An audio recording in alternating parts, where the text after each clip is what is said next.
ఇప్పుడు ఈ సినిమా అంతా కూడా about human relationships and maths కాబట్టి మీకు బెస్ట్ స్కోరింగ్ సబ్జెక్ట్ ఏంటో చెప్పండి.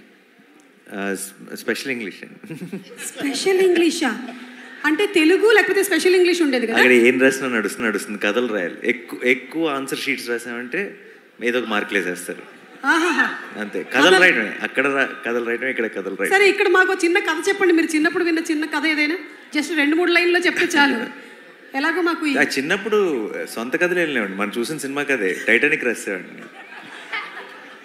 బా గ్రేట్, అసలు టైటానిక్ ని కూడా అక్కడ రాసేసారా మీరు? ఓకే, సో మీకు మీ సిస్టర్కి ఇందులో ఈ సినిమాలో బ్రదర్స్ ఇద్దరి మధ్యలో బాండింగ్ చాలా బాగుంటుంది.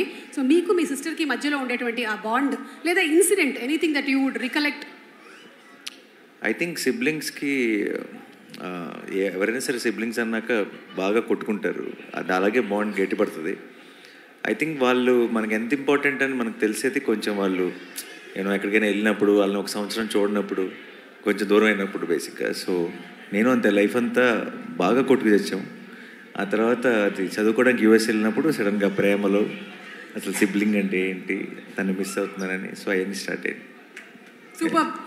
లాస్ట్ అండ్ ఫైనల్ క్వశ్చన్, 35+ఆ 35-? ఏజ్ కాదు, నా ఏజా?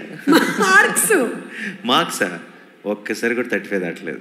అంటే జస్ట్ ఇట్లా అస్సలు పొరపాటు. వీటి పాపం నేను సినిమా చూశాను, నేను అందరూ అన్ని మాటలు అంటుంటారు కదా, వీడు నాతో కంపేర్ చేస్తే వీడు బ్రిలియంట్. వీడు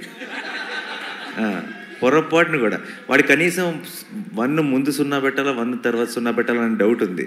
నాకు అసలు 1 తర్వాత 2 ఎందుకు రావాలి, 2 ముందు ఎందుకు రాకూడదని డౌట్ ఉండేది.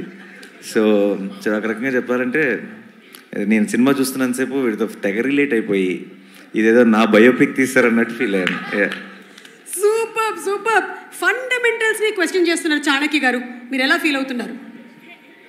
అంటే క్యారెక్టర్ పేరు చాణక్య.